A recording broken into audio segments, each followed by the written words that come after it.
Welcome back, Maurice here. Today we have episode 4 Far Cry New Dawn and 30 tips from the game. Just for everyone already, I will tell you right away. Down in the description you can find all those listed in the order I will explain in a game. And second point, I will run through them quite quickly, so the video is really short. If you have any question, let me down in the comment section, I will answer to them.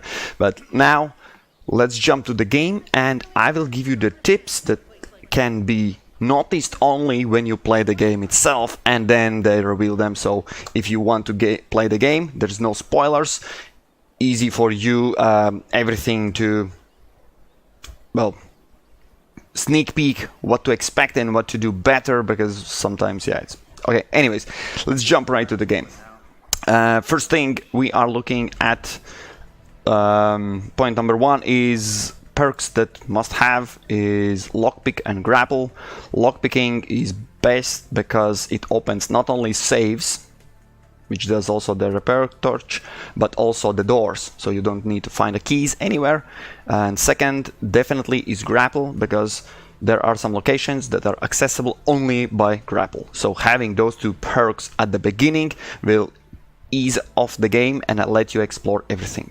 Point number 2 are 7 repeatable perks that you don't know that they are repeatable only when you purchase them once. Those two and the last row. Only when you purchase, you see you can purchase more times, and you can see I purchased it 10 times and I can still proceed. So I don't know what's the limit, but anyways, now you know. Point number 3 is, I don't need to go anywhere. When you start the game, there is base and there's facilities. Facilities you can upgrade, and first you always look, you can get better weapons if you unlock the workbench. Don't do that. Like, don't rush the workbench. Why? Because challenges that give you perk points are tied to weapon ranks. Even if you make the workbench highest tier, you are forced to go back with lower tier weapons just to complete challenge to get those points. So just let the game naturally pick you up with the opponent's level and then your weapon levels. Next point number 4, what you do, I suggest to do, is rush expeditions. And the simplest reason is simple. You specifically want level 2 expeditions facility, and because you can see all those, you can read right away from the beginning of the game what's the benefit, but unlocks Fastravel. And Fastravel I will not explain how crucial it is, because map is quite big, and once you explored, you don't need to drive back, just fast travel everywhere. Awesome.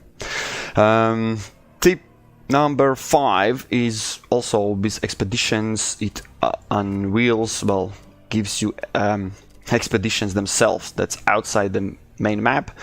And why I mentioned this, not related to this previous point, is when you get your companions, easiest way how to level them up is here in the expeditions, because you don't care if that's silent, not silent, everything, that the expeditions themselves are meant to be loud, because enemies will know your location and will just throw bunch of guys all the time until you leave the map.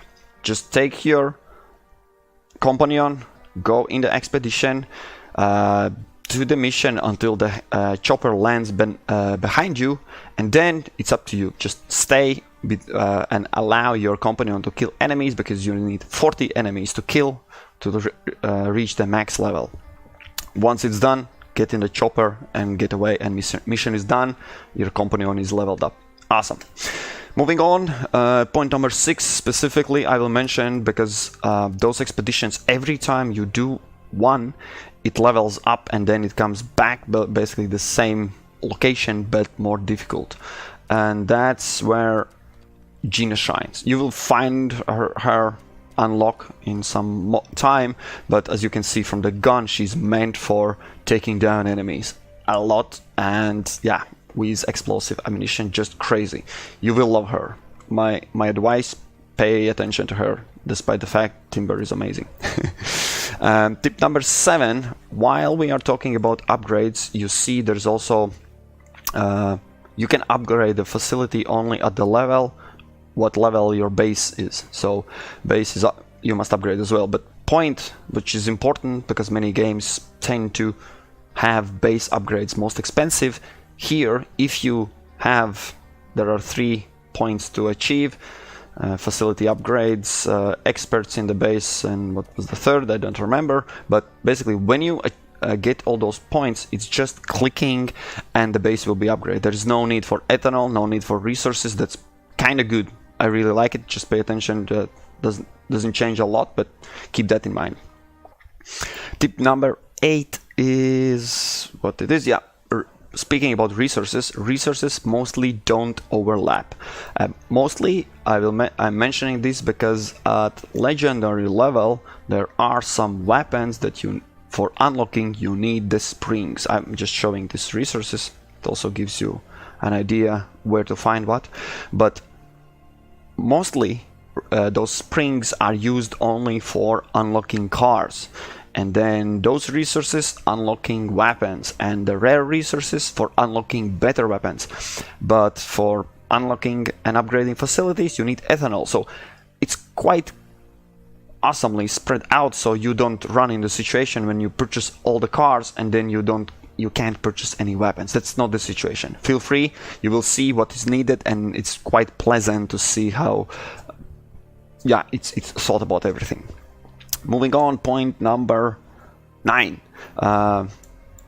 That's mentioned in all the trailers. We all knew that outposts, let me show you this one. 2 stars 2 times already. I took it over. I can scavenge it, which gives me resources.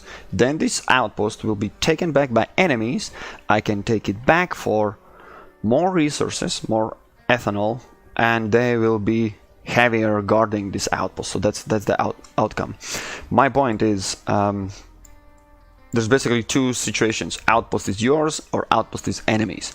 Currently I have all the outposts besides this one mine, and the thing is, whenever it levels up you need to understand if you can take it back. Once it will be the next difficulty, and if the answer is no, you don't have yet so powerful weapons, then don't scavenge it. Why? Because when it's yours you can fast travel there.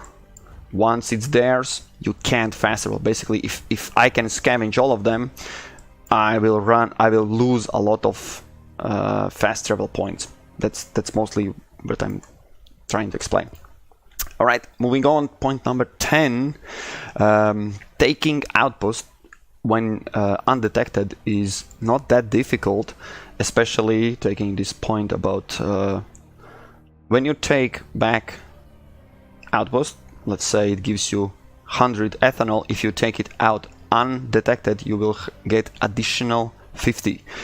It's quite substantial amount, so consider taking those outposts. That's the only thing you need in this game to do quietly, undetected. And the point is, the undetected counts only you. If they haven't seen you, it's all fine.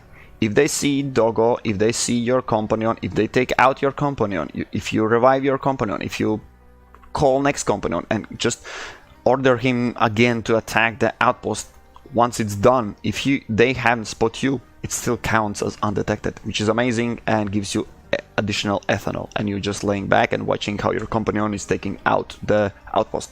Cool. Point number 11. While we are on a map, there are, let me show you, photographs and music players you need to collect, basically collectibles. Once you purchase the maps, you can see it's quite busy with a lot of items, and it's might be hard to find locations. So you see, when you are zoomed out, most of them turn into little squares. When you zoom in at one level, like one more zoom, it turns into icons. But if you pay close attention, there will be all the music players and photographs still not converted in icons. It takes even 2 more zooms and only then it's photographs. So once you in a game, once you want to find those collectibles, go zoom in until everything else is turned into icons, and then everything else that I have collected all of them. That's why I can show you just this one. You get the idea. Everything that will be squares will be your collectibles, and that's easy how to identify them. Moving on, faster, so video is really short. Fastravel, yeah, point number 12. Fastravel needs only fog to be removed. I will show you a great example here. You don't need to loot all those items. You see, I haven't picked up none of the boxes, but to get this any location for you to Fastravel, you just need to reveal the fog. For example, I don't know why, you can see I can Fastravel here, but here fog is a little bit too much and I still need to reveal. So what it means, you don't need those green check marks are not giving this green light or red light for Fastravel. It's just if you have looted them. Keep that in mind. Basically everything you find in any location, afterwards you can Fastravel if you have revealed around it. Moving on, speaking of map, point number 13, shortcuts rock. What I mean by that is if you place right mouse button, you can see easily taking this route will be faster. I don't know, the GPS sometimes does some tricks. I will show you especially one trick. So what I'm suggesting is, mostly if that's not a lot of hilly areas, just go with shortcuts, just straight to your point where you want to go. That you will find pleasant surprises and interactions and crazy jumps and everything. And especially here, which is one big location, but it doesn't somehow connect those roads, and you can see how accessing this area here would be much smarter than rely on GPS, because GPS sometimes lie. Just pay attention to that. Point number 14 is something really awesome. I think it was in the previous Far Cry games as well. Keep in mind that you have auto drive, and it's by default automatic, which means only when you start aiming in your car will proceed to the location where you basically keep the car on the road, which is pretty amazing. It's only when you're aiming and you want to shoot enemies right to the next to your car or something. So please be aware of such thing and don't be shy. While driving you can shoot. It's meant to be like that in Far Cry. Stop talking, I'm recording video, guys. Tip number 15. Yeah, it's about game. There's no way I can show it in the base, but you know, Far Cry is familiar with on the places where you can climb, it leaves ropes over the edge, so colorful ropes, so you understand that you can climb there. My advice, it's sometimes people misunderstand, and it's the only way where you can climb up, and that's my suggestion. If you see a ledge and if you think you can climb it, and if it's not too that will not be the one, and if you can grab it, you probably can climb it even if there are not those ropes there. Just keep in mind that. Moving on, tip number 16. While we are moving, Far Cry is familiar with ziplines. Unfortunately, in this base there is no ziplines, but you know how they look like. Sometimes they come from the higher posts, sometimes they are lower in lower levels start. The thing is, whenever your character will be positioned the way that you can catch them, it will automatically do that. You don't need to do anything. So let's say there would be zip line from down below anywhere. If I'm just falling, it will automatically trigger the catching the zip line and start gliding down. And the same goes with the zip lines that are in the same level with you. Of course you can jump on them to feel you extra secure, but why I'm explaining this point is, if you accidentally click twice spacebar, it will register both clicks, and with the one you will attach yourself to zipline, and right after you will detach and fall down wherever you are falling. Just pay attention to those. Ziplines kind of work automatically. Only when you want to get off of them, then use another time spacebar. Alright, that was point number 16. Point number 17 about game mechanics. I need you to remind. I actually forgot about the point, is abuse T. What I mean by that is with the on PC T button, it throws rocks and then enemies explore that area. Why it is important is if you, and probably you will, because I will suggest in a moment, to run a lot around with your Dogo, with timber, and animals can climb ladders. So if enemy is up there and you order your dog to attack, if there's a ladder, he would just refuse. If you throw a rock below it, enemy will climb down in the same plane space where the same stage where your dog is, and then your dog can attack. It's really useful, especially for dogs, but also for yourself if you want to separate enemies. Of course, just a reminder, friendly reminder to use T. Abuse it. Then moving on, if you're wondering, enemies, as you know, are in levels. Gray, green. It's. Let me fire up my map. There I can see. Yeah, gray is the first level. Then blue is second level. Third level is, as you can see, white, purple, and then last is legendary. The weapons are legendary, the cars can be legendary, the enemies can be legendary, and yes, your Dogo can kill legendary enemy. And by kill, I mean attack and, well, bite to death. That was my question when I first time encountered legendary. If my Dogo stand up to those enemies, yes, he will. Okay, moving on. Tip number 19 already.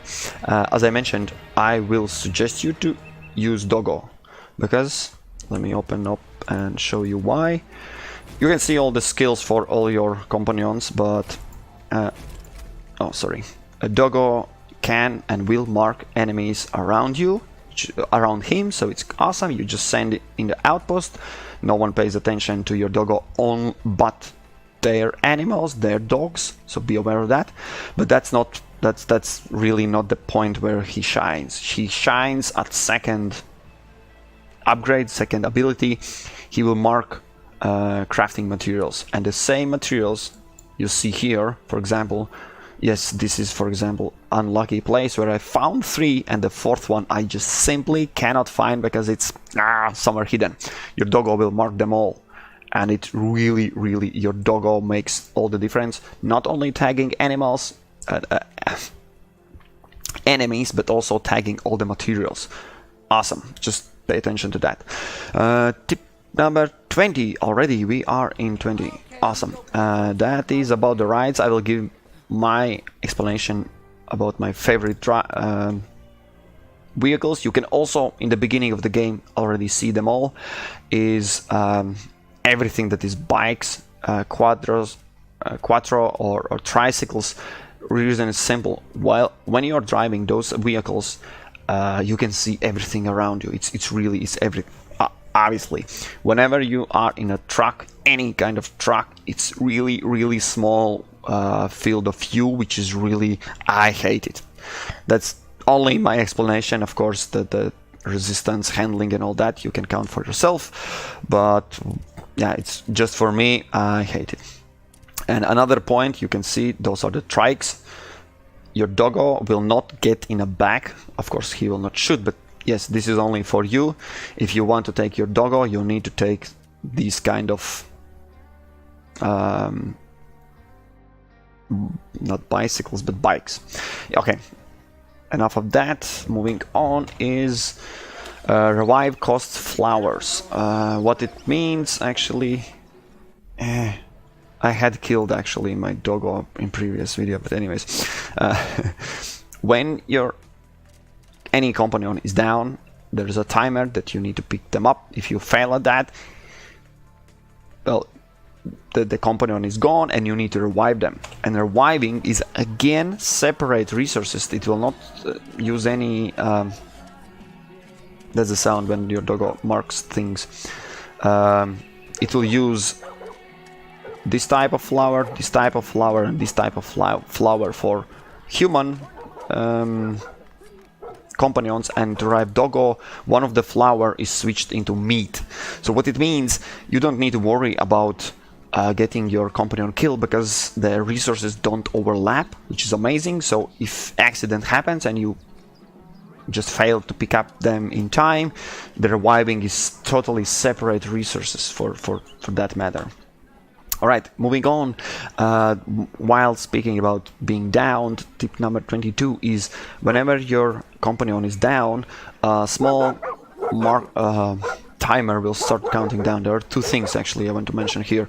If enemies keep shooting or there's grenade hitting your companion, the timer takes it faster, like obviously he dies even faster. Keep that in mind.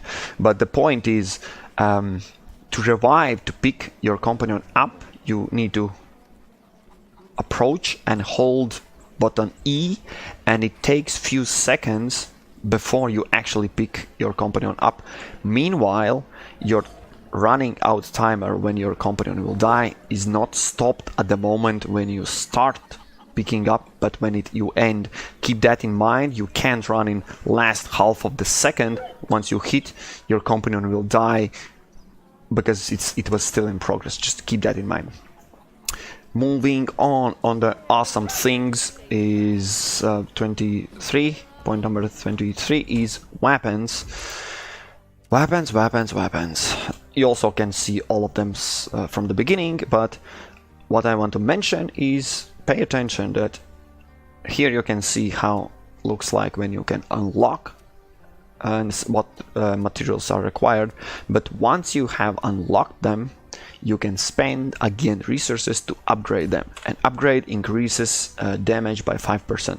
I don't know how many times you can upgrade, but just keep in mind, probably you want to get the best weapons out of the game and then spend even more points to just make it one-shot kill weapon. So yes, weapons can be upgraded. Cars unfortunately cannot. You unlock them and that's how they are. Alright, moving on. That was extra tip, yes. Once you have them unlocked, awesome different weapons, you can access them by holding Q, that's the wheel or square. I made it like this. You can still, when you select your weapon, tip number 25 is, for example, this rifle allows to switch between single shot, full auto and burst modes. So not every weapon has those modes, but just keep in mind there are different. Maybe you like something else. Tip number 6 right away, as you can see, this is where you switch to your ammo. If you want, for example, armor piercing or casual ones, that must be unlocked, but once you have them, this is where you choose them. Alright, speaking of armor penetration, armor piercing ammo, tip number 27, there are enemies holding shields. When they are in engage mode, they are holding shield against you. My suggestion, shoot in the feet, like you can see a little bit below the shield, then they start losing the balance and you can shoot the out of the cover. But only that. When they are not engaged, they carry their shields on the back of themselves, and that also counts. If you want to shoot enemy and he turns back on you with casual bullets, they will just deflect and an enemy will not die. Keep that in mind. Shields work in every way. Tip number 28, we are closing in. Whenever enemies die, keep in mind there is no animation, no button holding anything. You just press E while running over the corpse and you will pick up not only ammunition, which is expected, but also some not rare but still resources, which you then afterwards spend on upgrading weapon or unlocking weapons. So keep in mind, you definitely want to loot all, if not all, then most of the corpses, as always. Tip number 29 is whenever you engage in the fights, that's the last about fighting itself, there is a lot of animals that will attack you, even some human enemies in melee mode. What you do in melee mode is doesn't matter if you have ranged weapon or melee weapon. Is simple. You back off, just hold button down. What it gives whenever animal attacks, he approaches you and then does the attacking move.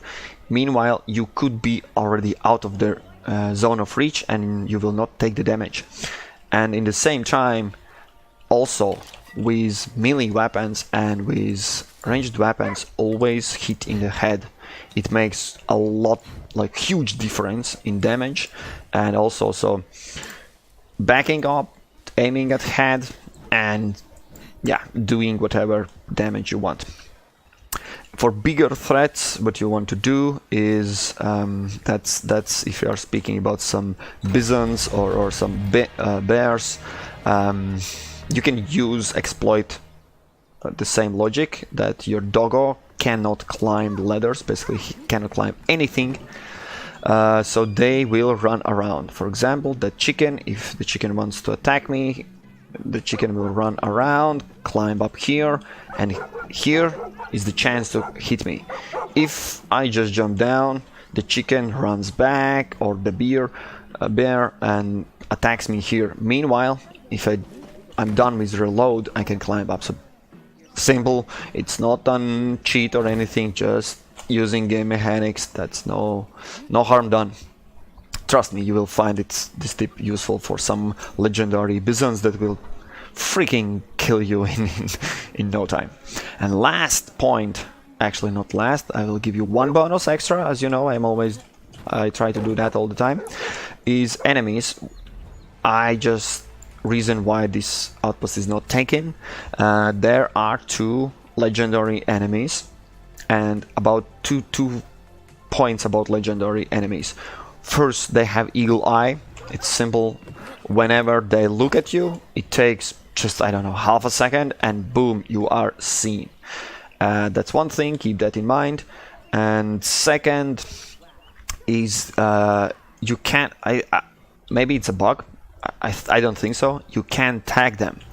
If you see them, it's cool. If there's something like if there's Dogo and you marked all enemies around, if you lose line of sight, you will lose line of sight of the legendary enemies as well, which is really pain in the ass, because if you want to see where they are and you just take a little peek, they will immediately see you if they look at this direction. Just keep that in mind. Legendary enemies are no joke. And okay, let's have a bonus tip for you guys. When you pick up weapons, there will be bows and slingshot. That is cool. Doesn't use. It's silent. That's the most cool thing about this. But not only that, slingshot, if you noticed in the corner, has unlimited ammunition, which sounds extra cool and could be, but wait a minute, there is some downsides. If enemies wear a helmet or a mask, which starts at level 2, so basically only the first level enemies, you can shoot in the head and they will die. Whenever there's a mask, this little thing does nothing. If you compare and see at the Workbench, it shows pretty good damage in that second level weapon tier, 400 damage I believe, which is amazing compared to everything else. I will just quickly show you the last thing on this video. Is it? Yeah, 400 damage. You see everything else, even your sniper rifle, is only 2 times less. But it all falls apart because enemies will have helmets, and basically slingshot is really stupid at the end. At the middle as well. Anyways, I wanted this video to be short, so I'm cutting here. If you found this useful, please click that like button. That means you approve this message, which I appreciate it just enormously. Thank you for watching. We will meet in next videos for next game, for the same game. I'm keep playing this and every other game. Thank you for watching. Yes, as I said, we will meet in next videos.